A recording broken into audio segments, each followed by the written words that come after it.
இந்த மாதிரி ஒரு அழகான வர்ணனையாளரை வச்சாவே படம் ஹிட் ஆயிரும் போல் இருக்கு. ஏன்னா இந்த மேடைக்கு அது ஒரு மிக நல்லா பண்ணுறீங்க. Wish you all the best. அப்புறம் வந்த உடனே தனஞ்சயன் இந்த ஆளுங்கே அங்கே வந்தாருன்ற மாதிரி எனக்கு ஒரு ஃபீலிங்கு. பார்த்தா நான் தான் வாங்கியிருக்கேன் அப்படின்னாரு. ஓ, இந்த படத்தில் ஏதோ இருக்கும் போல் இருக்கு. அப்புறம் உள்ளே வந்தேன். பேரஸ் வந்துட்டாப்புல. என்ன தம்பி, ஒரு இடத்த விட மாட்டிங்களே, நான் போனால் நீங்களும் வந்துடுவீங்களேன்ற மாதிரி ஒரு லுக் விட்டார். சரிடா, என்னடா தெரிய வம்பா இருக்கு அப்படின்னு பார்த்தா திடீர்னு சிவி குமார். ஓ, நீ எங்கே இப்போ இல்லைண்ணே இதுக்கு சரி இப்போ டைரக்ட் பண்ணிட்டு இருக்கீங்களாண்ணே? அதான் 2-3 படம் பண்ணிட்டீங்க, மெம்பர் ஆகாமே பண்ணிட்டு இருக்கேன், மரியாதையாக மெம்பர் ஆகிடும் அப்படின்னு. எனக்கு வந்தாவே இதே டென்ஷனாக இருக்கு. எனக்கு எல்லாம் யாருமே டைரக்டர் சங்கத்தில் மெம்பர் ஆகிறது இல்லை. நான் டைரக்டர் சங்கத்தில் இந்த ஆளுக்கு வந்து உங்களை வாழ்த்தணும். என்னையா நியாயம் அது? சொல்லுங்கள். நீ மெம்பர் ஆனியா தம்பி? பார்த்தீங்களா? இதுக்கு கண்டனத்தை தெரிவிக்கிறேன். ம் ம் அப்புறம் பார்த்தா இன்னொரு குண்டை தூக்கி போட்டாங்க. யாரையா ப்ரொடியூசர்? நான் கோயம்புத்தூர்காரங்க. அட பாவிகளா, எங்கள் ஊருக்காரன் வந்து படம் எடுக்க எனக்கே தெரிய மாட்டேங்குதுன்னு. இந்த மாதிரி திடுக்கிடும் பல சம்பவங்கள் நடந்தது. இதுக்கு மீறி எல்லை கடந்த ஒரு திடுக்கிடும் சம்பவம் வந்து நம்ம சுபாஷ். நீ எங்கடா திடீர்னு முன்னாடி வந்து உட்காந்துருக்கான், எதுக்குப்பா அப்படின்னா, பார்த்தா எல்லாம் இவங்க குரூப் ஆளுக்கு போல் இருக்கு.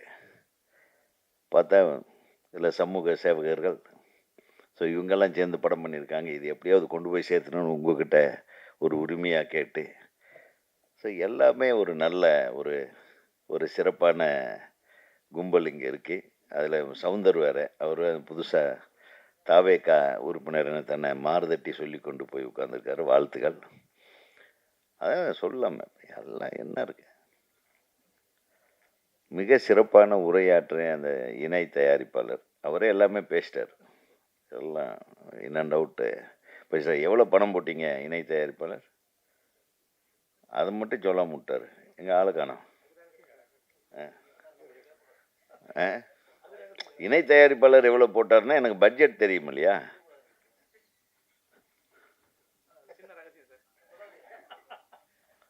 அதை மட்டும் விட்டார் பார்த்தீங்களா? அதனால் அவருக்கு ஒரு கைத்தட்டல் கொடுத்துருவோம். தயாரிப்பாளருக்கு அவர் பேர்லேயே ஆனந்தத்தை வச்சுருக்காரு.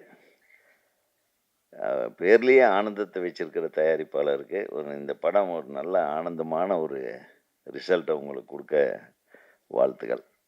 இப்போ தம்பி ஹீரோவை பற்றி சொன்னாங்க, ரொம்ப சந்தோஷமாக இருந்தது. நான் மேடைக்கு வரும்போது இதெல்லாம் எதிர்பார்க்கல.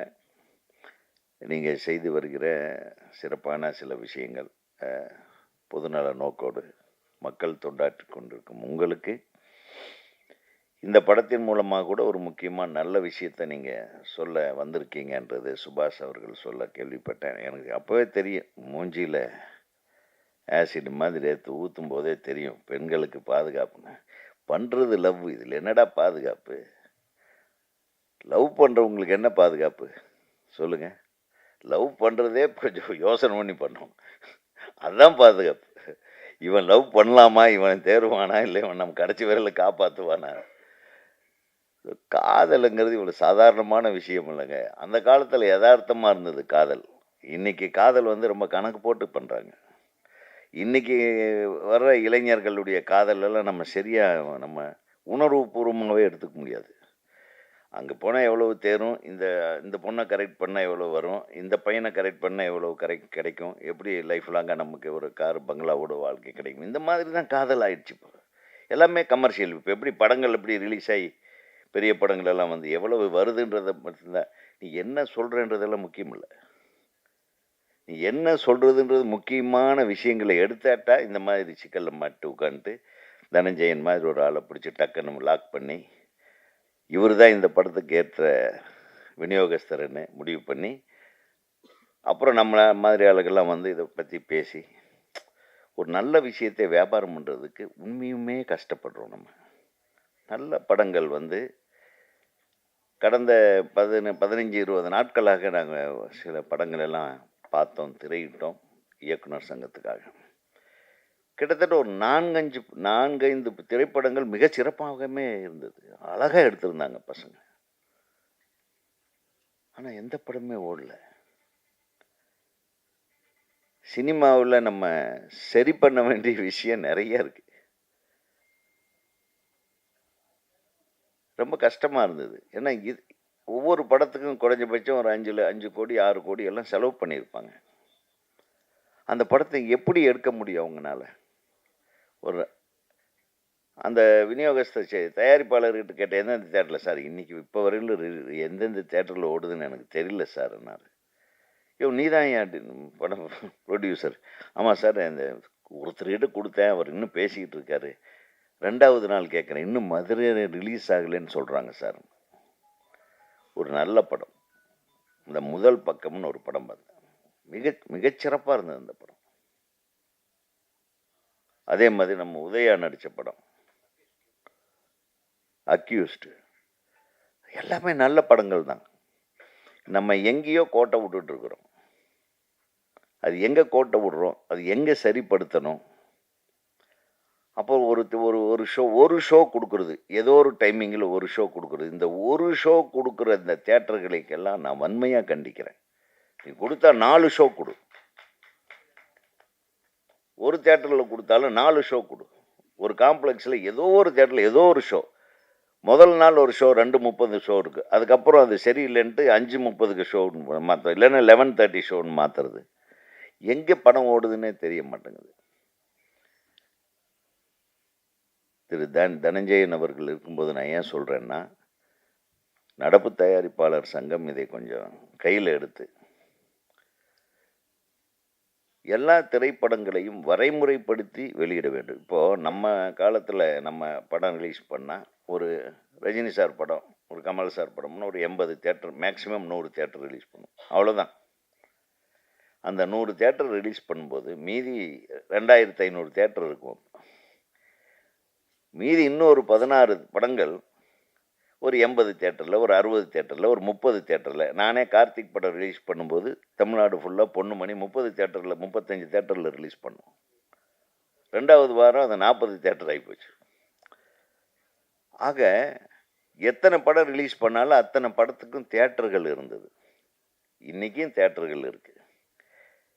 ஒரே படத்தை எல்லா தியேட்டர்லையும் போட்டு காசு பண்ணி 4 நாளில் காசு பண்ணணுன்றதுக்காக உயிரை பணயம் வைத்து இருக்கிற சொத்தெல்லாம் அடமானம் வச்சு இந்த கலை உலகத்தில் ஏதாச்சும் சாதிக்கணுன்ற ஆசையோடு வந்து படம் எடுக்கிற ஒரு 15 தயாரிப்பாளர்கள் அவருடைய வாழ்க்கையை நாசம் பண்ணுறது எந்த விதத்தில் நியாயம்? உங்கள் தயாரிப்பாளர் சங்கத்தில் உங்கள் அவங்களும் மெம்பர்கள் தானே. அவங்களுக்காக நம்ம ஏன் சேர்ந்து போராடக்கூடாது? இதை யார் நிர்ணயம் செய்வது? இந்த தியேட்டர் ஒழுங்குபடுத்தி இந்த தியேட்டர்களில் சிறிய படங்களை வாழ வைக்கக்கூடிய அளவுக்கு, நீங்கள் படம் நல்லா இல்லைன்னா தூக்கிடணும். அது ஒன்றும் பிரச்சனையே இல்லை. ஒரு படம் நல்லா இருக்கா இல்லையான்னு முடிவு பண்ணுறதுக்கு பெரிய படங்களுக்கே 3 நாள் ஆகுது, 4 நாள் ஆகுது. இந்த படம் நல்லா இருக்கா நல்லா இல்லையா அப்படின்னா மண்டே தான் ரிசல்ட்டு தெரியும். மண்டே என்ன கலெக்ஷனோ அதை வச்சு தான் தெரியும். ஸோ அதுக்கே 4 நாள் ஆகுதுன்னா, பெரிய நடிகர்களோட படத்துக்கே ஒரு சின்ன படம் அட்லீஸ்ட் மினிமம் ஒரு 5 நாளாவது அந்த தியேட்டரில் இருந்தால் தானே அதை வந்து பார்த்துட்டு இது நல்லா இருக்குது நல்லா இல்லைன்னு ஒரு முடிவெடுக்கக்கூடிய ஒரு நிலை நமக்கு ஏற்படும்.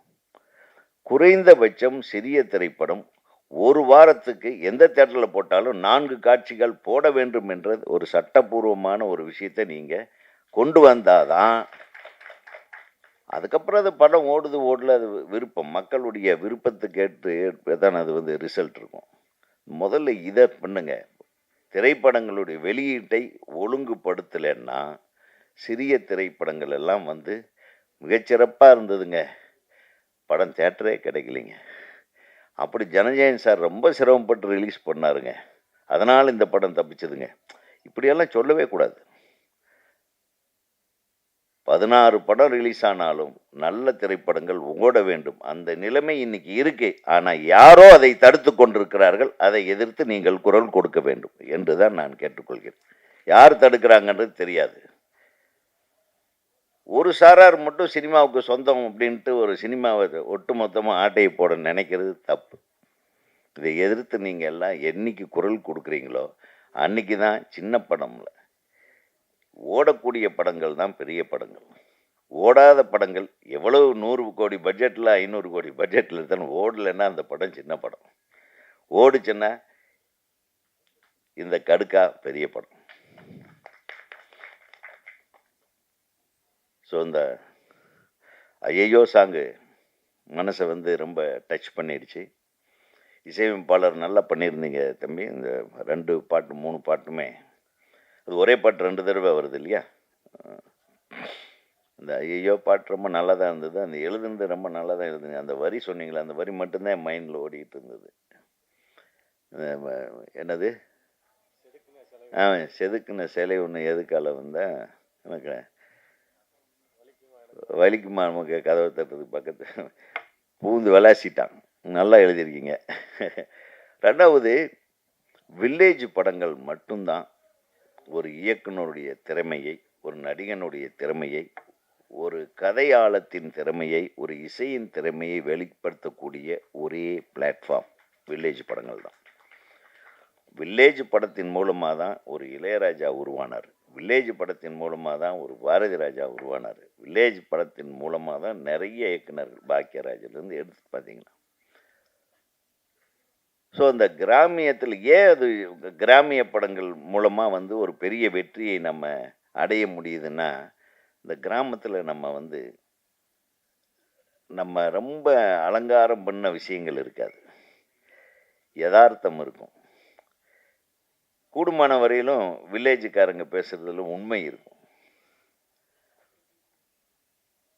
தப்பு செய்கிறவங்க கூட நல்லா இருப்பான், வில்லன் கூட அழகா இருப்பான், வில்லன் கூட நல்ல பேரோடு இருப்பான். அதுதான் வில்லேஜ். அது ஒரு தனி அது ஒரு ஒரு இலக்கிய மேடை மாதிரி. ஒரு ஒரு ஒரு வில்லேஜ் படம் எடுக்கிறதுன்றது ஒரு இலக்கியம் படைக்கிற மாதிரி. அதனால் நிச்சயமாக அல்வான்னு சொன்னாங்க பாப்பா, கடுக்கான்னா அல்வா கொடுத்துடாம கடுக்கா கொடுத்துடாம ஒரு நல்ல அறுசுவை பண்டமாக இந்த படத்தினுடைய ரிசல்ட் இருக்கணும். நிச்சயமாக இந்த படத்தின் வெற்றிக்காக உழைத்த அனைத்து நல்லுள்ளங்களுக்கும், டைரக்டரே உன்னுடைய மேக்கிங் நல்லா இருக்குது. ஏன்னா 2-3 ஷாட்டு பார்த்த உடனே தெரிஞ்சிருச்சு. அதனால தான் நாங்கள் உட்காந்து எங்கே டைரக்டர்னு கேட்டேன். டைரக்டர் எங்கேயோ மேடைக்கு கூப்பிடுங்க முதல்லன்னு சொன்னேன். ஸோ எப்பவுமே ஒரு ஒரு விஷயம் வச்சுக்கோங்க. இயக்குனருக்கு உங்களுக்கு மனக்கசப்பு வரலாம், தயாரிப்பாளருக்கு இயக்குனருக்கு சரியில்லாமல் இருக்கலாம். அதெல்லாம் இல்லை. ஒரு படத்தை ஒரு இயக்குனர்கிட்ட கொடுத்துட்டா அந்த இயக்குனருக்கு உண்டான மரியாதையை அனைவரும் கொடுக்க வேண்டும். அப்போ தான் அந்த படம் நிறைவு பெறும். அதே மாதிரி இயக்குனரும் நேர்மையானவனாக நடந்து கொள்ள வேண்டும். தயாரிப்பாளருக்கு அவர் போட்ட முதலீட்டுக்கும், உன்னை நம்பி வந்த நடிகர் நடிகைகளுக்கும், தொழில்நுட்ப கலைஞர்களுக்கும் நீ நேர்மை உள்ளவனாக அவங்களுடைய பங்காற்றுதலை அழகாக பயன்படுத்தும் நேர்மை உங்களிடம் இருக்கும். இந்த 2 இருந்தால் போதும், ஜெயிச்சிடலாம். அப்புறம் வியாபாரம், அது நம்ம கைக்கே புலப்படாத ஒரு விஷயமா இருக்குது, கண்ணுக்கே தெரிய மாட்டேங்குது வியாபாரம் பண்ணுறது. ஆக ஒரு மிகப்பெரிய அழகான வியாபாரி, நிறைய பேரை நல்ல விதமாக வழிகாட்டி, இன்றைக்கி கூட நிறைய படங்களுக்கு இப்படி பண்ணுங்க, இந்த படங்க இந்த மாதிரி செஞ்சால் கரெக்டாக வரும், இல்லை இது செஞ்சால் சரியாக வராது, அப்படி நல்ல அட்வைஸுகளை கொடுத்து சினிமாவுக்காக உண்மையிலுமே அவர் தயாரிப்பாளர் தொடர்ந்து தயாரித்து கொண்டிருந்தாலும் சரி, தன்னுடைய நண்பர்கள் தயாரிப்பாக இருந்தாலும், தெரிந்தவர்கள் தயாரிப்பாக இருந்தாலும் அதில் தலையை விட்டுக்கிட்டு மெனக்கெட்டுற ஒரு மிகச்சிறந்த மனிதர் இந்த படத்தை ரிலீஸ் பண்ணுறது. அதனால் சார் ரொம்ப நன்றி தனஞ்சய சார். உங்களுடைய அதாவது நீங்கள் பெரிய ரிஸ்க் எடுக்கிறீங்க, இருந்தாலும் நீங்கள் இதில் ரிஸ்க் எடுக்கிறீங்கன்னா யாரோ சொன்ன மாதிரி இதில் ஏதோ ஒரு மேட்டர் இருக்குதுன்னு அர்த்தம். ஸோ அந்த மேட்டருக்காக இந்த படம் வெற்றி பெறட்டும். அந்த பொண்ணு விஷயம் சொன்னீங்க, அதை ஏதோ தெளிச்சாங்க இல்லையா, முகம் ஏதோ வெந்து போச்சே நம்ம தெரியல, அதனால் அந்த முகத்தை காட்டக்கூடாதுன்ட்டு வரலையோ? அது இதை படத்தில் தான் அப்படி, படத்தில் தான் நான் ஏதோ அது உண்மையாகவே ஊற்றிட்டாங்களேன்னுவோ, அதனால தான் இப்போ அந்த பொண்ணு வரலையேன்னு நினச்சேன். அந்த இடம் கொஞ்சம் எனக்கு பயமாக இருந்தது. அதான் சொன்னேன், ஒரு பெண்ணியத்தை காக்கக்கூடிய ஒரு விஷயங்கள்னா இப்போ பெண்களிடமிருந்து ஆண்கள் கூட இப்போ காப்பாற்றிக்க வேண்டிய ஒரு சூழ்நிலை இப்போ நிலவுது. தற்போது இப்போ இப்போ நிறைய விஷயங்கள் பார்த்தீங்கன்னாக்கண்ணே, என்ன இப்போ சுபாஷ், ஆமாம் மேடம் வந்திருக்காங்கன்னு சொன்னீங்க. அவங்களுக்கும் இது கேட்கட்டுன்னு இருக்காங்க. எத்தனை ஆண் மக்கள் வந்து பயந்துட்டு இருக்காங்க தெரியுமா? ஒரு ஃபோட்டோ எடுத்து வச்சுட்டு டார்ச்சர் பண்ணுறாங்க. இப்போ முதல்ல எல்லாம் வந்து இயக்குனர்கள் நாங்கள் எல்லாம் ஆஃபீஸ் வச்சுருப்போம். டக்குன்னு வாய்ப்பு கேட்டு ஆண்கள், பெண்கள்லாம் வருவாங்க. வரும்போது, "சார் ஒரு ஃபோட்டோ சார்" அப்படின்னு அப்படியே அப்படி கொஞ்சம் நெருக்கமா இருந்தேன். எங்களுக்கு தெரியாது இல்லையா? நம்ம இப்படி நின்றுருப்போம். பின்னாடி வேற நெருக்கமா இருக்க மாதிரி எடுத்துட்டு போயிட்டு அந்த ஃபோட்டோவ காட்டி மிரட்டுறாங்கன்னா என்ன பண்றது? நாங்கெல்லாம் யாருகிட்ட போய் அழுகுறது?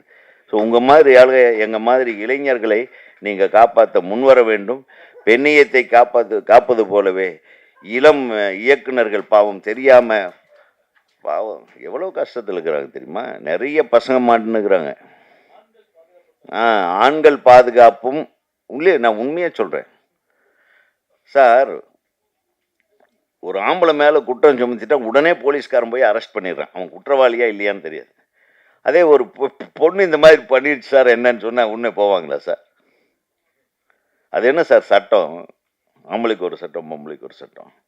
அதனால் ஆண்களும் பாதுகாப்பாக இருப்பதற்கு உண்டான அரணை அமைத்து தருமாறு பத்திரிகையாளர் சங்க தலைவர் திரு சுபாஷ் அவர்களை வேண்டி கேட்டுக்கொண்டு, இந்த திரைப்படம் மிகப்பெரிய வெற்றி படமாக அமைய வேண்டும் என்று எல்லாம் வல்ல இறைவனை வேண்டி, தமிழ்நாடு திரைப்பட இயக்குநர்கள் சங்கத்தின் சார்பாக இயக்குனர், ஒளிப்பதிவாளர், இசையமைப்பாளர், எடிட்டர், கலை இயக்குனர், நடிகர், நடிகைகள், ஹீரோ, ஹீரோயின், துணை இணை இயக்குனர்கள், இசையமைப்பாளர், அப்புறம் யாராச்சும் விட்டுருந்தா இணை தயாரிப்பாளர் அனைவருக்கும் எனது மனமார்ந்த வாழ்த்துக்களை தெரிவித்து விடைபெறுகிறேன். நன்றி, வணக்கம்.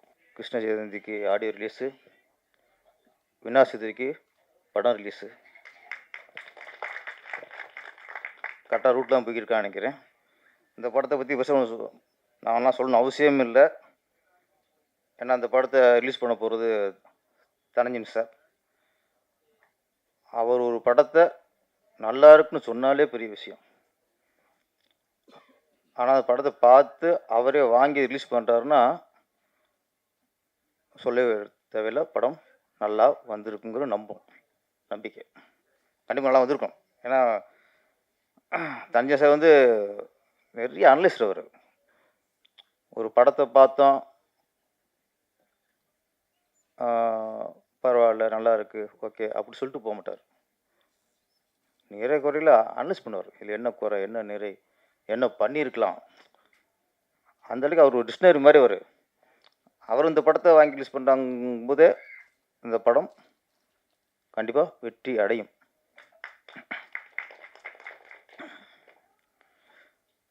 கடுக்கா நாங்கள்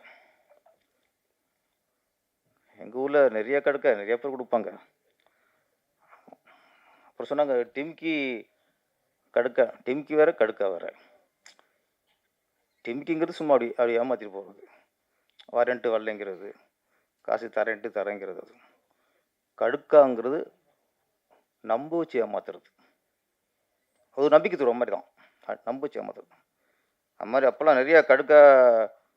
ஒரு பையன் ஒரு பொண்ணை லவ் பண்ணால் அந்த பொண்ணு சொல்லுவாங்க, ஏற்கனவே 2 பொண்ணுக்கு கடுக்கா கொடுத்துருக்கான் பார்த்து விடுவாங்க. அது மாதிரி சில பொண்ணுங்க சும்மா அப்படியே ஒரு டீல் விடுவாங்க. அப்படியே அப்போ சொல்லுவாங்க, டேய் பார்த்துட்டா ஏற்கனவே 2-3 பையனுக்கு இந்த பொண்ணு கடுக்கா கொடுத்துருக்கும்பாங்க. அப்போ உஷாராகணும். அது கடுக்காங்கிறத சும்மா ஏதோ இந்த அந்த காய் கடுக்கா காய் நடிச்சுன்னா முடிஞ்சு வச்சு, லைஃப் முடிஞ்சு வச்சு.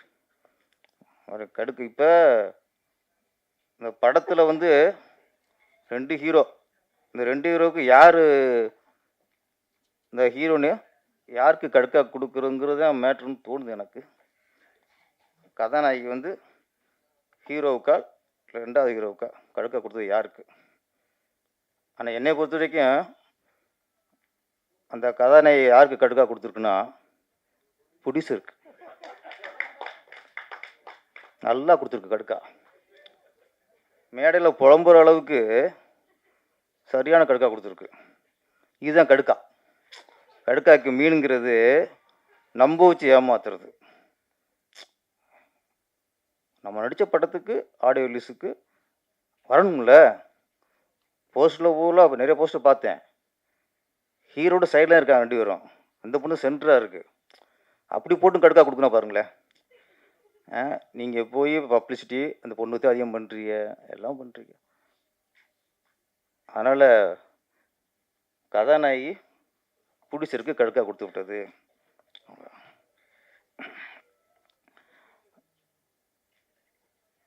சாங் 2 சாங்குமே ரொம்ப நாளைக்கு அப்புறம் அந்த கிராமத்து சூழலில் போடுற சாங் எப்பவுமே ஹிட் ஆயிரும்.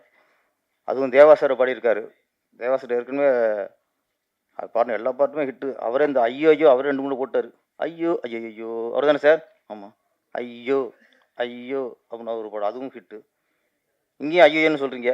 ஐயோனாலே ஹை லெவலில் போயிடும் நினைக்கிறேன். அது மாதிரி லிரிக்ஸு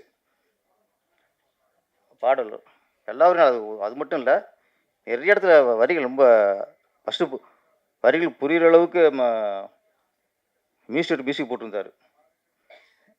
அவருக்கும் மியூசிக்கு நன்றி. ஆனால் வரிகளும் புரியுறது இல்லை. அதனால் 2 பாட்டும் நல்ல வரிகள் நல்லா இருந்தது. கதாநாயகன் விஜய் கௌரிஸ் பெரிய நம்பிக்கையோட, பெரிய முயற்சியோட, ஒரு லட்சியத்தோட இந்த படத்தில் இறங்கியிருக்கிறாரு. ஹீரோக்கான அந்த முக வெட்டு கரெக்டாக இருக்குது. அட்டகத்தி தினேஷ் கொஞ்சம் பேச ஞாபகப்படுத்துகிறாரு. அந்த சாயல் இருக்குது.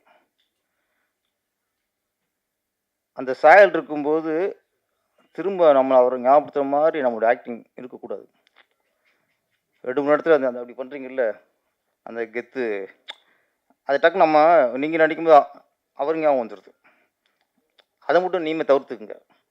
உங்களுக்கான ஒரு ஒரு கதாநாயகனுக்கான முக வெட்டு, முக அமைப்பு, திறமை எல்லாமே இருக்கும்போது நம்ம தினேஷ் மாதிரி இருக்கோம் அப்படின்னு உள்ளே நினச்சிட்டே இருந்தாலே அது தினேஷ் மாதிரி ஆக்டிவிட்டி வரும்.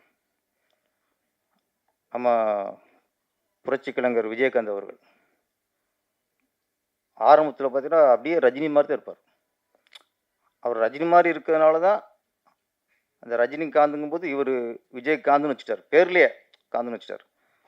ஆரம்ப காலத்தில் 2 படம் இருந்துச்சு. தூரத்தீடி முழக்கம்,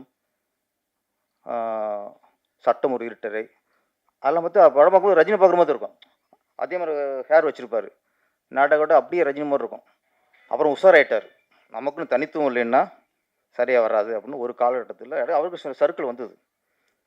பார்த்தா ஆட்டோ ராஜா, ஜாதிக்கு ஒரு நீதி, எல்லாமே அந்த அந்த அந்த ஸ்டைலில் இருக்கும். ஒரு சர்க்கிள் வந்ததுக்கு அப்புறம் டோட்டலாக விஜயகாந்த் அவருக்குன்னு ஒரு ஸ்டைல், நடையிலிருந்து டைலாக் டெலிவரியிலிருந்து அவர் ஃபைட்டு, டோட்டலாக அவரை தனக்குன்னு ஒரு ஸ்டைலில் மாற்றிக்கிட்டார்.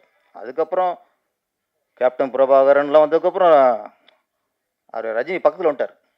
ரஜினி கமல் அப்படி இருக்கும்போது அடுத்து விஜயகாந்த்ங்கிற ஸ்டேஜுக்கு வந்துட்டார். ஆனால் ஒரு நடிகரோட சாயல் இருக்கும்போது நம்ம அவரோட நடிப்பும் சாயல் வந்துடக்கூடாது. அது கொஞ்சம் மைனஸ் ஆயிரும். ஒரு அண்ணனா அக்கறையாக சொல்கிறேன் அவர் ஒன்றில்.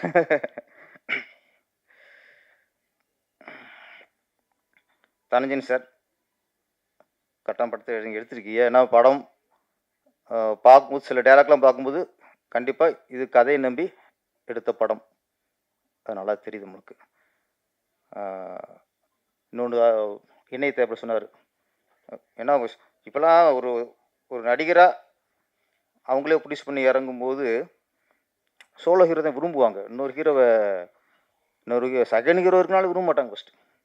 ஏன்னா நம்மளை நிலைநிறுத்திக்கணும் அப்படின்னு ஒரு இது இருக்கும். ஆனால் அதெல்லாம் இல்லாமல் கதைக்கு இன்னொரு ஹீரோ தேவையா, இன்னொரு ஹீரோ போட்டு. கதைக்கு 4 ஹீரோ தேவையா, 4 ஹீரோ போட்டு. ஏன்னா கதைக்கு என்ன தேவையோ அதை எடுத்துக்கணும். அதை எடுத்துகிட்டு பண்ணுறவன் தான் சிறந்த டைரக்டர். ஹீரோக்களுக்கு என்ன தேவையோ அதெல்லாம் கொண்டு வச்சுக்கிட்டுங்கிறது டைரக்டரில். அப்போ நம்ம இயக்குனர் செல்வராசு அதுதானே சாரி குழப்பம் வச்சு முருகதாஸ் மாதிரி வருதா, முருகராசு. ஆமாம், முருகராசு நல்லா ஒரு நேட்டிவிட்டியாக, லொக்கேஷன் சரி, அது மாதிரி ஹீரோனை பார்க்கும்போது ஒரு யதார்த்த முகமாக இருக்குது. எங்கேயுமே ஒரு ஆர்டிஃபிஷியலாக ஒரு மேக்கப் எல்லாத்தையும் போடாமல் ரொம்ப ஃபேஸ் யதார்த்தமாக, நடிப்பும் சரி லைவாக வாங்கியிருக்கீங்க. கடுக்கா ஏமாத்தாது.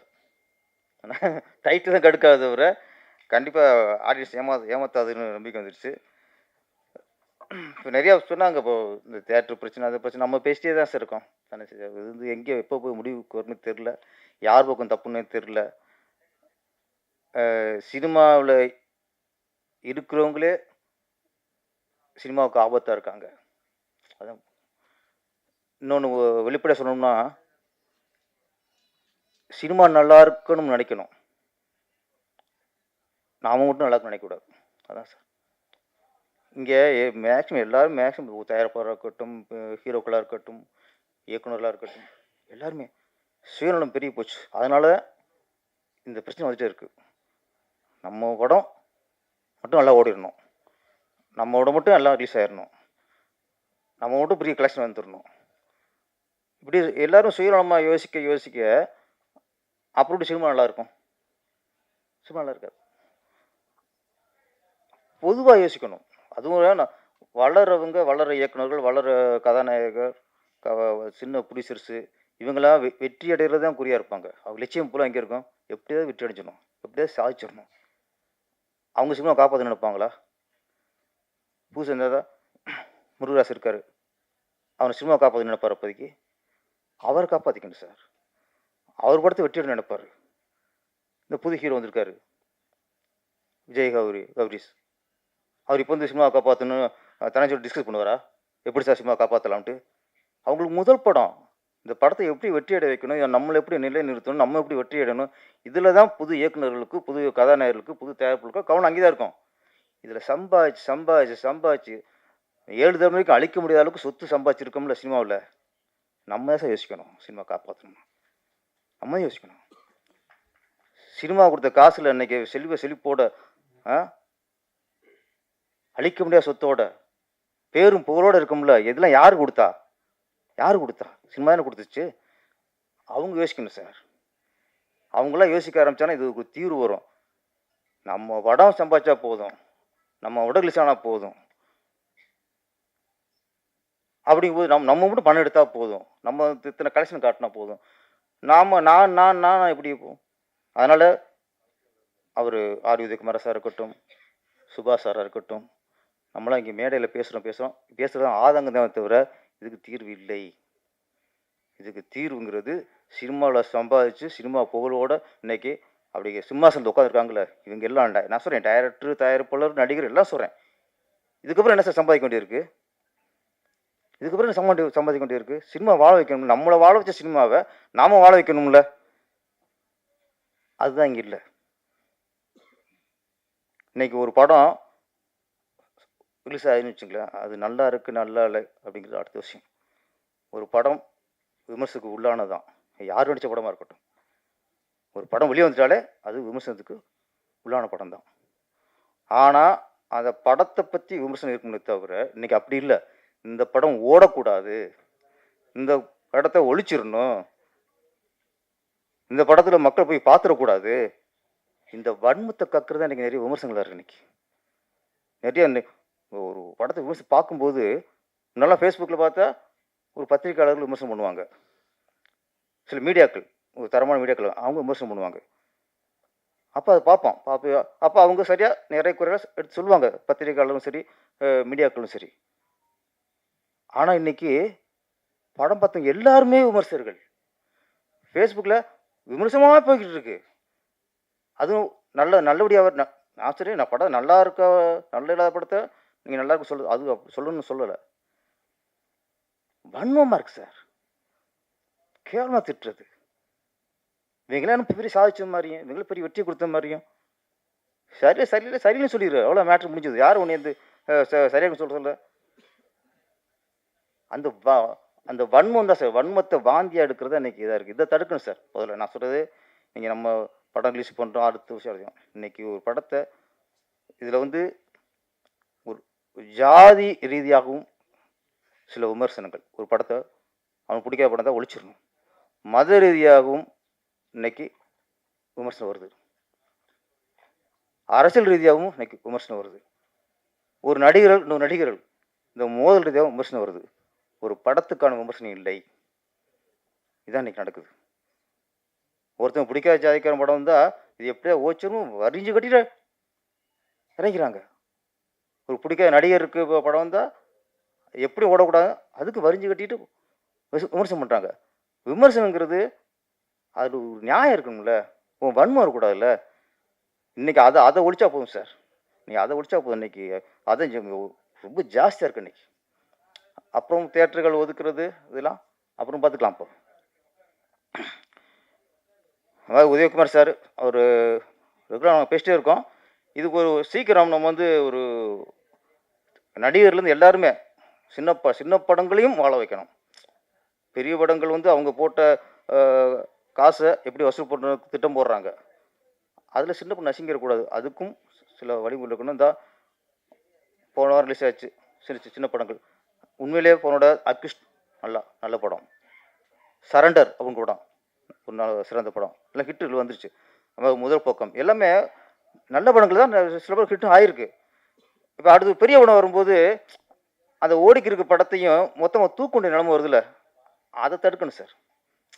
நீங்கள் ஒரு வாரத்துக்கு படம் வந்திருக்கு, அது அப்போ தான் பேர் எடுத்திருக்கு, நல்லா இருக்குன்னு வந்து ரிசல்ட் வந்திருக்கு, கொஞ்சம் அப்படியே மக்கள் பார்க்கணும்னு நினைக்கிறாங்க. அப்போ இன்னொரு பெரிய ஹீரோ படம் வரும்போது அதான் வலிச்சு தொடச்சி தூக்கி எரிஞ்சிடறாங்க. அப்போ முன்னாடி ரிலீஸ் பண்ண முடியல, பின்னாடி ரிலீஸ் பண்ண முடியல. இதெல்லாம் நீங்கள் பெரிய நடிகர் எல்லாத்தையும் கூட்டி வச்சு பேசணும். அவ்வளோதான். நம்ம வந்து ஏன்னா சினிமா நல்லா இருக்கணும்னா சினிமாவால் வாழ்ந்தவர்களை கூப்பிடுங்க, பேசுவோம். அப்போ தான் இது நல்லா இருக்கும். இது மோசம் போயிட்டுருக்கலாம். மோசம் போயிட்டு இருக்க முடியாது. கடுக்கா நான் சின்ன டீமு 2-3 பேர் சேர்ந்த படம் பண்ணியிருக்காங்க. தனஞ்சி சார் கண்டிப்பாக இந்த படத்தை கரெக்டாக ரிலீஸ் பண்ணி சரியான வெற்றி அவங்களுக்கு வாங்கி கொடுத்துவார். அதனால் அடுத்து இந்த படம் ரிலீஸ் ஆனதுக்கப்புறம் விஜய் கௌரிஷ் வந்து வெற்றி படம் நாயனா உருவாயிருவாங்கிற நம்பிக்கை இருக்குது. இந்த படம் வெற்றிக்கு அப்புறம் நிச்சயம் இந்த ப்ரொடியூசர்லாம் திரும்ப அடுத்த படம் ஒன்று ஆரம்பித்து தொடர்ந்து வெற்றி படங்களாக கொடுங்க, நல்ல படங்களாக கொடுங்க. கதை தான் முக்கியம். இப்போ மக்களும் புரிஞ்சுட்ட வரைக்கும் இன்றைக்கி வந்து பட்ஜெட் பெருசாக அதெல்லாம் இல்லை. கதை நல்லா இருந்தால் வருவாங்க. 2-3 வருஷமாக நல்ல கதை அம்சம் உள்ள படம் ஓடி இருக்குது. மக்கள் மேலே இந்த குறையுமே இல்லை சார். நான் கொல்ல சொல்கிறது மக்களும் குறையில. லப்பர் வந்து ஓடிச்சு, குடும்பஸ்தனும் ஓடிச்சு, எத்தனை சின்ன படங்கள்லாம் ஓடி, இந்த அக்யூஸ்ட் ஓடி இருக்குது, எல்லாம் நல்லா ஓடி இருக்குது. சின்ன படம் நல்லா இருந்துச்சுன்னா ஒரு படமாக இருந்தால் ஓடுது சார். படங்கிற பேரில் நம்மளை போட்டு குத்தி குதறினாங்கன்னா ஆடியன்ஸ் ரிஜெக்ட் பண்ணிடுறான். கண்டிப்பாக கடுக்கா நல்ல படமாக இருக்கும், வெற்றி படமாக இருக்கும். எல்லாருக்கும் வாழ்த்துக்கள், நன்றி, வணக்கம். கடுக்கா படம் வந்து இருக்கு. ஒரு சில மாதங்களுக்கு முன்பு விஜய் கௌரிஷ் என்ன படம் பார்க்கணுன்னு கூப்பிட்டாரு. நான் வந்து படத்தை போய் பார்த்தேன். நானும் எங்கள் டீமை பார்த்த உடனே நான் வந்து எனக்கு இதில் சிவி குமார் வரணும்னு சொன்னதே காரணம் வந்து ஒரு அட்டைக்கத்தி பார்த்த ஒரு அட்டைக்கத்திக்கு ட்ரிபியூட் மாதிரி ஒரு படமாக இருந்தது. ஆனால் அதில் சில கரெக்ஷன்ஸ் எல்லாம் நான் சொன்னேன். கரெக்ஷன்ஸ்னால் இதெல்லாம் பண்ணால் கொஞ்சம் பெட்டரான படமாக வரும், இது எனக்கு கொஞ்சம் இதில் சில உடன்பாடுகள் இல்லை அப்படின்னு நான் சொல்லிவிட்டு நான் சில மாதங்களுக்கு சொன்னேன். விஜய் வந்து கேட்டுக்கிட்டாரு, அவர் டைரக்டரும் கேட்டுக்கிட்டாங்க. சில டைம் என்ன ஆகுனா நான் நிறைய படம் நான் வந்து ஆல்மோஸ்ட் ஒரு நாளைக்கு ஒரு படமாவது பார்த்துட்ருப்பேன். அன்ரிலீஸ்ட் படங்கள். நீங்கள் எப்படி ப்ரெஸ்ஸில் வந்து நீங்கள் படம் ரிலீஸ் ஆகும்போது பார்க்குறீங்களோ, அன்ரிலீஸ் படங்களை நிறைய பேர் படம் பாருங்கள் சார், இதில் ஏதாவது பிஸ்னஸ் பண்ண முடியுமா, ஏதாவது உங்கள் சஜஷன் ஏதாவது கொடுங்க அப்படின்னும் போது எனக்கு ஆனஸ்ட்டாக என்ன தோணுதோ அதை பர்சனலாக பப்ளிக்கில் சொல்லக்கூடாது, பர்சனலாக உட்காந்து நான் சொல்லிவிடுவேன். அதை சொல்லிட்டு தான் ஏதோ நல்லா இருக்கு சார் சொல்லிட்டு அங்கேருந்து போகிற ஆள் கிடையாது. நான் அங்கே உட்கார்ந்துட்டு அவங்க கூட ஒரு 10 நிமிஷம் பேசி ரொம்ப பொறுமையாக பேசிகிட்டு இருப்போம். நாங்கள்லாம் சேர்ந்து அந்த இயக்குனர்கிட்டையும் அந்த ப்ரொடியூசர்கிட்டையும், சார் இதெல்லாம் எங்களுக்கு உடன்பாடு இல்லை, இதெல்லாம் பெட்டராக இருக்குது, இதை வச்சு நீங்கள் ஏதாவது பண்ண முடியுமா பாருங்கள், உங்களுக்கு யூஸாக இருந்தால் யூஸ் பண்ணிங்க, இல்லைனா உங்களுக்கு உடன்பாடு இல்லைனா தூக்கி போட்டுருங்க அப்படின்னு சொல்லிட்டு அதுக்கு பிறகு ஓகேவா சார் நான் கிளம்பலாமா, ஏன்னா நம்மளை மதித்து ஒருத்தர் ஒரு படம் காமிக்கிறாருன்னா அவருக்கு கொடுக்க வேண்டிய குறைந்தபட்ச மரியாதை வந்து அதுதான். அதை நான் பண்ணிவிட்டு அங்கேருந்து நான் கிளம்புவேன். ஏன்னா நம்மளுக்கு ஒரு 10,000 ரூபாய் 8,000 ரூபாய் செலவு பண்ணி ஸ்நாக்ஸ் கொடுத்து நம்மளை வந்து உட்கார வச்சு படம் பார்க்க வைக்கிறாங்கன்னா அந்த மரியாதை ஒன்று இருக்குது. அதுக்கு நான் உட்காந்து ஏதோ ஒன்று ஃபேக்காக சொல்லிட்டு போகணும்னு நினைக்காம அவங்களை உட்காந்து நான் சொல்லுவேன். அதனால நிறைய பேர் டிமாண்ட் பண்ணிகிட்டே இருப்பாங்க. இப்போ கூட பார்த்தீங்கன்னா 2 மெசேஜ், சார் நாளைக்கு படம் பார்த்துடலாமா அப்படின்னு. அது எல்லாமே நான் அன்பாக ஏற்றுப்பேன். அந்த கட்டளை அது அவங்க எனக்கு கொடுக்குற கட்டளை.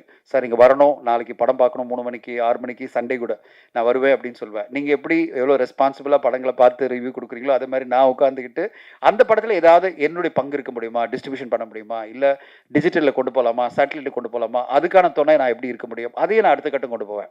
ஸோ அந்த வேலையில் இந்த படத்தை காமிச்சோடனே விஜய் கௌரிஷும் அந்த டீம் என்ன சொன்னாங்க, சார் நீங்கள் ஃபீட்பேக்லாம் எடுத்துக்கிட்டோம் சார், நாங்கள் அப்புறம் உங்களை மீட் பண்ணுறோம் அப்படின்னாங்க. நான் மறந்துட்டேன். நம்ம அடுத்த கட்டம் அடுத்த படத்துக்கு போயிடுவோம், அடுத்தடுத்த படம் போயிட்டே இருக்குது. திடீர்னு வந்து விஜய் வந்து கால் பண்ணார், சார் நீங்கள் சொன்ன கரெக்ஷன்ஸ்லாம் பண்ணிட்டோம், திருப்பி வந்து பாருங்க அப்படின்னாரு. ஐயோ இன்னும் அது நம்ம சொன்ன உடனே திருப்பி நம்மளை பார்க்க சொல்கிறாரு அப்படின்னு, சரி வரேன் அப்படின்னு சொல்லிட்டு திருப்பி போய் பார்க்கும்போது நம்ம என்னென்ன கரெக்ஷன் சொன்னமோ அதை சீரியஸாக எடுத்துக்கிட்டு அதில் கொஞ்சம் எவ்வளோ பெட்டர் பண்ண முடியுமோ அவ்வளோ பெட்டராக பண்ணி எடிட் பண்ணி ஒரு லெங்க்த்து வந்து நான் சொல்லிகிட்டே இருப்பேன். சின்ன படங்களுக்கு ரொம்ப லெங்க்த்தியாக கொடுத்தீங்கன்னா நம்ம ஹோல்ட் பண்ணக்கூடிய ஃபேஸ் வேல்யூ கிடையாது. ரொம்ப சின்ன படமாக ஒரு 2 ஹவர்ஸ்க்குள்ளே கொடுத்தீங்கன்னா கிரிட்டிக்ஸும் சரி ஆடியன்ஸும் சரி ரசிக்கிறதுக்கான வாய்ப்புகள் இருக்குது. வாய்ப்புகள் தான், கேரண்டி இல்லை. அதனால் நான் சொன்னேன் ரொம்ப லெங்க்த்தாக இருக்குது விஜய் அப்படின்னு. அப்புறம் விஜய் கௌரிஷ் எடிட்லாம் பண்ணி ஒரு டீமும் எடிட் பண்ணி ஒரு அழகான படமாக ஒரு 2 ஹவருக்குள்ளே படமாக கொண்டு வந்து காமிச்ச உடனே க்யூட்டாக இருக்குப்பா இந்த படம், இந்த படத்தை நான் ரிலீஸ் பண்ணி தரேன், உங்களுக்கு ஒன்றும் பிரச்சனை இல்லை. ஏன்னா இதில் ஒரு இன்ட்ரெஸ்டிங்கான மேட்ரு இருக்குது, அதோட க்யூட்டான படமாக இருக்குது, சின்சியரான ஒரு கிராமத்தில் எடுக்கப்பட்ட, அதாவது ஒரு இண்டிபெண்ட் டீம், ஒரு தனி டீம் குறைந்த பட்ஜெட்டில் ரொம்ப சின்ன பட்ஜெட்டில் ரொம்ப கஷ்டப்பட்டு அவங்களுடைய உழைப்பு எல்லா இடத்துலையும் ஓடி ஓடி ஒரு உழைப்பை கொடுத்து அருமையான ஒரு படமாக அவங்களுடைய முயற்சியில் ஒரு பெஸ்ட்டான முயற்சியை கொடுத்துருக்காங்க. அதுக்கு நம்ம கொடுக்குற ஒரு ரெஸ்பான்ஸ் என்னென்னா அந்த படத்தை எப்படியாவது ரிலீஸ் பண்ணி கொடுக்கலாம், அது மூலமாக அந்த படத்துக்கு ஒரு பெரிய ரீச் கிடைக்கும், அது மூலமாக அந்த படத்துக்கு ஒரு வெற்றி கிடைச்சா நல்லா இருக்குமே என்ற எண்ணத்தில் தான் இந்த படத்தை நான் வந்து சரி நான் ரிலீஸ் பண்ணி தரேன் அப்படின்னு விஜய் கிட்ட சொன்னேன். அது பிறகு எனக்கு என்ன ஆச்சரியம்னா, நீங்கள் நம்ப மாட்டீங்க, விஜய் கௌரிஷ் கடந்த 15 நாளாக கிட்டத்தட்ட ஒரு 10 சிட்டியில் போயிட்டு அங்கே வந்து இன்ஸ்டா ப்ரொமோஷன் பண்ணிகிட்டு இருக்காரு. இன்ஸ்டா ப்ரொமோஷன்னா அங்கங்கே இருக்கிற இன்ஸ்டா இன்ஃப்ளூயன்சஸ் கூட சேர்ந்துட்டு வீடியோஸ் பண்ணுறது, சாங் பண்ணுறது, அந்த வீடியோ ப்ரொமோஷன்லாம் ரெடி பண்ணுறது, அங்கங்கே ஊரில் போய் இந்த படத்தை பற்றி ஒரு சோலோவாக ஒரு தனி மனிதராக படம் வரதுக்கு முன்னாடியே ஓடி எல்லா ஊருக்கும் போய் பண்ணிகிட்ருக்காரு. இதில் பேரரசர் சொன்ன மாதிரி தான் இவர் சுபாஷ் சொன்ன மாதிரி ஹீரோயின் ஏன் வரல, நான் வந்த உடனே கேட்டேன், அவங்களும் சேர்ந்து பண்ணால் இன்னும் அந்த வீடியோக்கெல்லாம் இன்னும் பெரிய ரீச் ஆகுமேப்பா அப்படின்னு கேட்டேன். அவங்க வந்து வெப்சீரிஸில் பிஸி ஆகிட்டாங்க சார் அப்படின்னு சொன்னார். பட் இதுதான் தவிர்க்க முடியாத ஒரு சுச்சுவேஷன் நம்மளுக்கு சினிமாவில். திடீர்னு பார்த்தா ஹீரோயின் காணாமல் போயிடுவாங்க, அப்புறம் டீமே காணாமல் போயிடும். அதை மீறி அதை படம் எடுத்தவங்களும் அதை நடித்தவங்களும் கொண்டு போய் சேர்க்கணும். அந்த வகையில் விஜய் கௌரிஷ் சின்சியராக ஒரு முயற்சி எடுத்துகிட்டு இருக்காரு. அவருக்கு ஆனந்த் ப்ரொடியூசர் துணையாக இருக்கார். அண்ட் இந்த படத்தினுடைய சாங்ஸ் வந்து கெவின் டிகோஸ்டா கண்டிப்பாக மிகப்பெரிய ஒரு மியூசிக் டைரக்டராக வருவீங்க. ஐயையோ சொல்லியே எல்லாரையும் வந்து ஐயையோ பண்ண வச்சுட்டீங்க. உங்களுக்கு என்னோடய வாழ்த்துக்கள். And the whole team, camera ஒர்க்காக இருந்தாலும் சரி, எடிட்டிங்காக இருந்தாலும் சரி, இப்போது மாடிஃபை பண்ண பிறகு ஒரு க்யூட்டான ஒரு வில்லேஜில் எடுக்கப்பட்ட ஒரு சின்சியரான முயற்சியாக நான் பார்க்குறேன். இந்த முயற்சி உங்களுக்கெல்லாம் பிடிக்கும் நான் நம்புகிறேன், ஊடக நண்பர்களுக்கு. ஏன்னா 2 வாரம் முன்னாடி நான் வந்து என் பேரில் வரல, வேறொரு பேரில் நாங்கள் கொண்டு வந்த படம் தான் வந்து நாளை நமதே படத்தை நான் தான் கொண்டு வந்தேன். அப்புறம் வந்து திடீர்னு ஒரு தேவைப்பட்டது, நான் சொன்னேன் நீங்கள் வேறு இதில் ப்ரெசென்ட் பண்ணுங்க அப்படின்னு சொன்னேன். அந்த படத்தை வந்து குறைந்த பட்ஜெட்டில் அந்த டீம் எடுத்த உடனே நான் படம் பார்த்துட்டு அந்த டைட்டிலே நான் மாற்றினேன். டைட்டிலை நான் தான் மாற்றி அதை நாளை நமதேன்னு ஒரு டைட்டிலை வாங்கி அந்த டைட்டிலை கொடுத்து இன்றைக்கி வந்து அந்த படம் வந்து எல்லாருமே நீங்கள்லாம் அவ்வளோ அப்ரிஷியேட் பண்ணும்போது எனக்கு ரொம்ப பெருமையாக இருந்தது. நான் வந்து ஒரு சின்ன படத்துக்கு நம்ம சப்போர்ட் பண்ண நினச்சது, இத்தனை ஊடக நண்பர்கள், நான் நினச்சேன் இவ்வளோ சின்ன பட்ஜெட்டில் எடுத்த படத்தை இந்த ஊடகங்கள் எப்படி மதிக்க போகுது. அதாவது நீங்களாம் 500 கோடி 300 கோடி 400 கோடி படங்களை பார்த்துட்டு இருக்க ஊடகங்கள் உங்களுக்கு ஒரு 50 லட்சத்தில் எடுத்த படத்தை வந்து மதிப்பு கொடுப்பீங்களா அப்படின்னு ஒரு சின்ன டவுட் இருக்கும்ல. நீங்கள் எல்லாருமே, நான் உங்கள் எல்லாருக்கும் முன்னாடியே தலைவணங்குற உங்களுக்கு எல்லாருக்கும் நான் வாழ்த்து சொல்லணும், வரவேற்கணும். ஒரு 50 லட்சத்தில் எடுக்கப்பட்ட அந்த நாளை நமதே படத்துக்கு நீங்கள் கொடுத்த அந்த ரிவ்யூஸும் அந்த அக்கறையான பாராட்டுகளும் அந்த டீமுக்கு நீங்கள் கொடுத்த ஆதரவு பார்க்கும்போது எனக்கு மனசு ரொம்ப சந்தோஷப்பட்டது. ஏன்னா இதுதான் சினிமா. நீங்கள் பொறுத்தவரையும் நீங்கள் ஊடக நண்பர்கள் யாருமே 50 லட்சமாவது 500 கோடியாவது நான் கவலைப்பட மாட்டேன், நல்ல கண்டென்ட் தான் நான் பாராட்டுவேன்னு சொல்லி நீங்கள்லாம் பாராட்டுறீங்களே, அதுதான் இந்த படத்துக்கும் கிடைக்கின்ற நம்பிக்கையில் இருக்கேன் நான். ஒரு நல்ல திரைப்படம் 50 லட்சம் எடுத்தாலும் சரி 70 லட்சம் எடுத்தாலும் சரி கவலையே கிடையாது. உங்களை பொறுத்தவரையும் ஒரு நல்ல படம்னா நீங்கள் பாராட்டுவீங்க.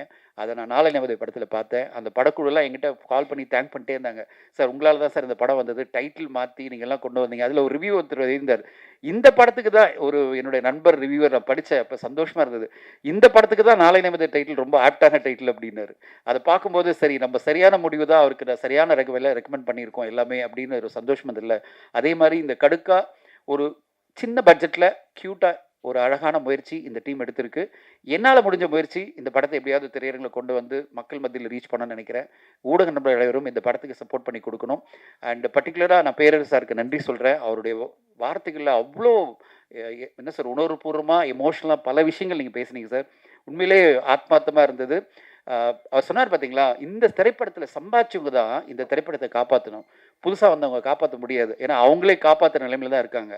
அப்போது இந்த திரைப்பட இண்டஸ்ட்ரியில் பழந்தின்னு கொட்டு போட்ட 15-20 வருஷம் சம்பாதிச்சு பெரிய லெவலில் இருக்கிறவங்கலாம் சினிமாவை காப்பாற்றணும், முன் வரணும், சினிமாவுக்கு சப்போர்ட்டாக இருக்கணும். நான் கம்ப்ளீட்டாக பேரரசு சார் அந்த வார்த்தைகளில் நான் உடன்படுறேன். என்னுடைய முயற்சியாக நான் 20 வருஷம் இப்போ முடிய போகுது, எனக்கு இந்த இண்டஸ்ட்ரி 20 வருஷம் ஆக போகுது. என்னுடைய அந்த ஒரு ரெஸ்பான்சிபிலிட்டியாக நான் சின்ன சின்ன படங்களுக்கு என்னால் முடிஞ்ச சப்போர்ட் பண்ணுறேன். நீங்கள் எப்போவுமே சப்போர்ட் பண்ணிட்டு இருக்கீங்க. அது மாதிரி இன்னும் இண்டஸ்ட்ரியில் இருக்கவங்களாம் சப்போர்ட் பண்ணி தமிழ் சினிமா அடுத்த கட்டம் போகிறதுக்கு எல்லோருமே சப்போர்ட் பண்ணணும்னு எதிர்பார்க்குறேன். அண்ட் அடுத்ததாக நீங்களாம் தலைவன் தலைவியாக சக்ஸஸ் மீட்டுக்கு போகணும். சந்தோஷமா போலையா? என்னாச்சு? ஐயோ சாரி நான் தப்பாக பேசுகிறேனோ? ஓகே நான் சக்ஸஸ் மீட்டிங்லாம் கிளம்பிட அவர் உதயகுமார் சார் சொன்னார். நான் நினச்சேன் நீங்களாம் அங்கே போகிறீங்கன்னு நினச்சேன். சாரி, அப்போ உங்களை ஹோல்ட் பண்ண நான் நினச்சேன், ரொம்ப ஹோல்ட் பண்ணிட்டோமோன்னு நினச்சேன். அண்ட் ஊடக நண்பர்களுக்கு என்னுடைய மனமார்ந்த நன்றிகள். இன்றைக்கி கிருஷ்ண ஜெயந்தி. அண்ட் கிருஷ்ண ஜெயந்தின்றது பகவத்கீதையில் சொன்ன மாதிரி தான், சின்சியராக உன்னோட முயற்சிகளை செஞ்சுட்டே இரு. என்ன ரிசல்ட் வந்தாலும் ஏற்றுக்கோ சொல்கிறத நான் கடைபிடிக்கிறேன். நான் என்னுடைய சின்சியராக பெஸ்ட்டான முயற்சியை ஒவ்வொரு டைமும் நான் பண்ணணும்னு ஆசைப்பட்றேன். நீங்கள் எப்படியெல்லாம் பண்ணுறீங்களோ அதே மாதிரி. அண்ட் இந்த முயற்சிகளுடைய வெற்றியாக இந்த விநாயகர் சதுர்த்தி வரப்போகிற இந்த படத்துக்கும் ஒரு நல்ல ரெஸ்பான்ஸ் கிடைக்கும் நான் எதிர்பார்க்குறேன். ஆத்மாத்மா நம்புகிறேன். நல்ல முயற்சிகளுக்கு நீங்கள் கொடுக்குற ஆதரவு இந்த படத்துக்கும் தொடரணும். உங்கள் எல்லோருக்கும் நன்றிகள். Thank you so much. இங்கே மேடையில் உட்காந்துருக்கிற எல்லாருமே என்னோட இன்ஸ்பிரேஷன்ஸ். ஆக்சுவலாக நான் ஒரே மேடையில் அதுவும் இந்த கடுக்கா படத்தோட ஃபங்க்ஷனில் இப்படி ஒரே டைமில் பார்ப்பேன் நான் எதிர்பார்க்கவே இல்லை. அதுக்கு கடவுளுக்கும் நன்றி சொல்லிக்கிறேன், என்னோட தாய் தந்தை எல்லாத்துக்கும் நன்றி சொல்லியிருக்கிறேன். ஆர் உதயகுமார் சார், நாங்களாம் சின்ன பையனாக இருக்கும்போது நீங்களாம் ஹிட் ஆனதுக்கு காரணமே நாங்கள் தான் கை தட்டி படம் பார்த்துட்டு இருந்தோம். பேரரசு சார், ஹீரோ வரவோ இல்லையோ உங்களோட என்ட்ரி எப்படின்னு எல்லாரும் எதிர்பார்க்க ஆரம்பிச்சிட்டோம் நாங்கள் எல்லாருமே, நீங்கள் ஒவ்வொரு டைம் ஃப்ரேமில் வரும்போது. சிவிகுமார் சார், சின்ன படங்களுக்கு சப்போர்ட் பண்ணுறதுக்குன்னு ஒருத்தர் தமிழ் சினிமாவில் புதுசாக ஒருத்தர் என்ட்ரு ஆகிருக்காருன்னு ஒரு பெரிய பிரம்மாண்ட விழாவே எடுக்கலாம். அப்படிப்பட்ட ஒரு ஆள் சிவிகுமார் சார்.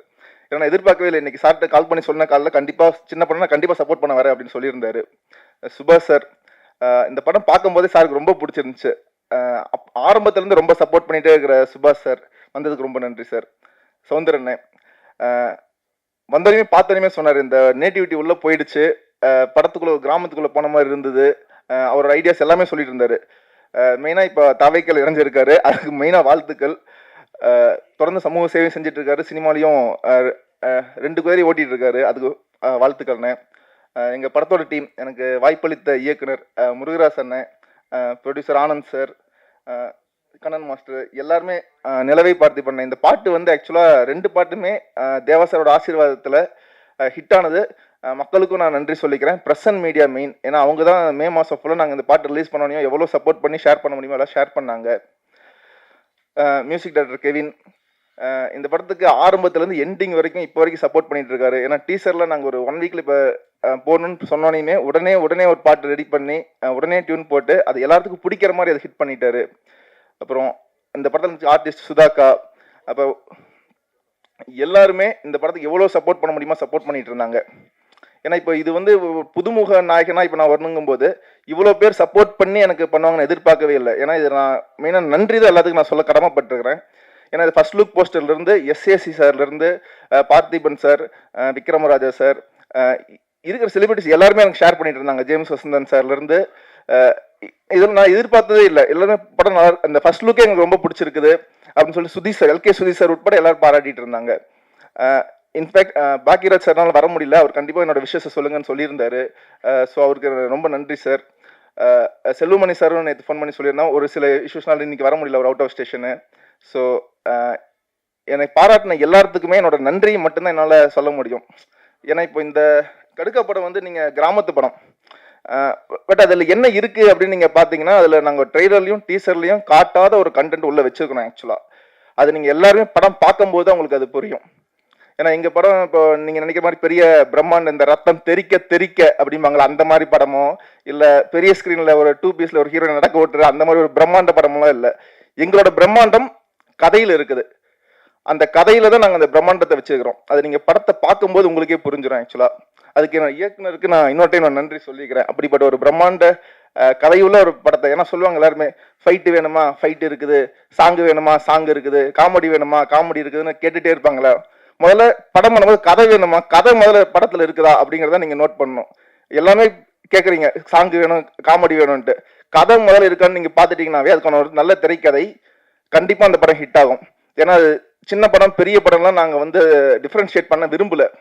ஏன்னா நாங்கள் ஒரு நல்ல படம் கொடுத்துருக்கோம், ஆடியன்ஸ் என்ஜாய் பண்ணுற மாதிரி ஒரு நல்ல ஃபன்னாக ஒரு ஜனரஞ்சகமான படம்.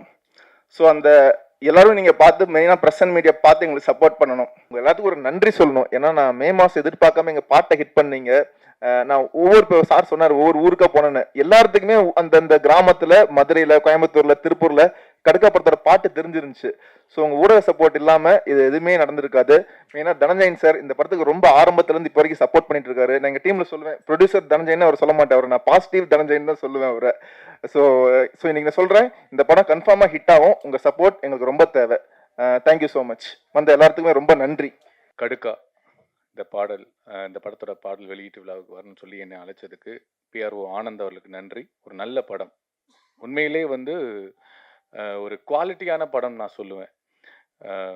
எல்லாருமே நல்லா வேலை செஞ்சுருக்காங்க. Director, cinematographer, music director, editing ரொம்ப ரொம்ப நல்லா இருந்தது. எனக்கு ரொம்ப பிடிச்சிருந்தது எடிட்டிங் அண்ட் மியூசிக். ஆக்டர் எல்லாமே சூப்பராக பண்ணியிருந்தீங்க.